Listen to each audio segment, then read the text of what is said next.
எதுவுமே இல்லைன்னு சொல்லி சஞ்சீவ் அவரை விட்டுட்டு போன அவங்க இப்ப அதே இடத்துலதான் இருக்காங்க. ஆனா சஞ்சீவ் அவர் அவங்க முன்னாடி கெத்தா இருக்காரு அப்படின்னு சொல்லி ஆலியா அவங்க ஒரு சில விஷயங்களை வெளிப்படையா பேசியிருந்தாங்க. பொண்ணுங்களை கடத்தி விக்கிற வேலையை தான் இந்த மக்கள் பார்வைன்னு சொல்லிட்டு இருக்க சித்ரா இவ்வளவு நாளா இந்த வேலையத்தான் பாத்துட்டு இருந்தாங்க. சித்ரா பண்றதெல்லாம் இன்னுமே நிறைய கொடுமை அப்படின்னு சொல்லி இப்ப ஒரு சில உண்மைகள் வெளியாகி இருக்கு. வாங்க என்னாச்சுங்கிறத பார்க்கலாம். ஆலியா மானஸ் அவங்களுக்கும் சஞ்சீவ் அவருக்கும் நிறைய ரசிகர்கள் இருக்காங்க. இவங்க ரெண்டு பேரும் சமீபத்துல நிறையவே பேட்டிகள் எல்லாம் கொடுத்துட்டு இருக்காங்க. சஞ்சீவ் அவரை வந்துட்டு கண்டிப்பா யாரு பார்த்தாலுமே எனக்கு பொறாமையா தான் இருக்கும், எனக்கு பொசசிவ் அதிகம் அப்படின்னு ஆலியா மானஸா சொல்றாங்க. அப்புறம் உங்க கணவரை பத்தி அதாவது நீங்க ப்ரௌடா நினைச்ச மொமெண்ட் ஏதாச்சும் இருக்கா அப்படின்னா ஆமா இருக்கு. அதாவது இவங்க வந்து ஒருத்தவங்களை லவ் பண்ணாங்க, அவங்களுக்கு கொஞ்சம் விட்டுட்டு போயிட்டாங்க. அதாவது இவங்க கிட்ட ஒண்ணும் இல்ல அப்படிங்கிற ஒரு சமயத்துல அவங்க வந்து விட்டுட்டு போயிட்டாங்க. இவங்களை ரெஸ்பெக்டே பண்ணது கிடையாது, இவங்களுக்குன்னு ஒரு மரியாதை கொடுத்ததே கிடையாது. ஆனா அந்த ரெஸ்பெக்ட் பண்ணாத நபர் வந்து இப்ப அதே இடத்துலதான் இருக்காங்க.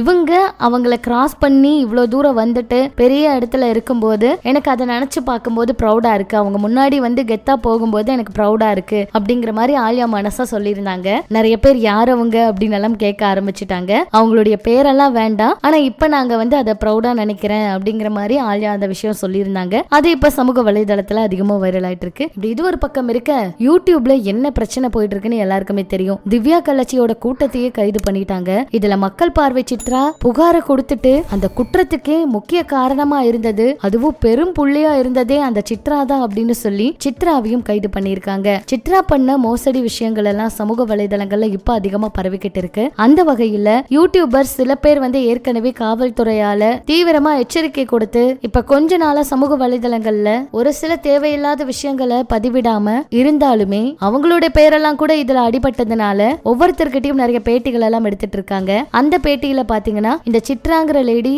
மசாஜ் சென்டர் எல்லாம் வச்சிருக்கு. அது மட்டும் இல்லாம தேவையில்லாத பல வேலைகளை பார்த்துக்கிட்டு இருக்கு. இந்த மாதிரி விஷயங்கள் எல்லாம் பண்ணிக்கிட்டு எல்லாரையும் தப்பா சொல்லிக்கிட்டு இருக்கு. அது மட்டும் இல்லாம மணியோட கேங் வந்து காலேஜ் பொண்ணுகளை எல்லாம் டார்கெட் பண்றாங்க. இப்படிப்பட்ட விஷயங்களை எல்லாம் பேசினதுனால கோவப்பட்டு எல்லாருமே ரிப்ளை கொடுத்திருந்தாங்க.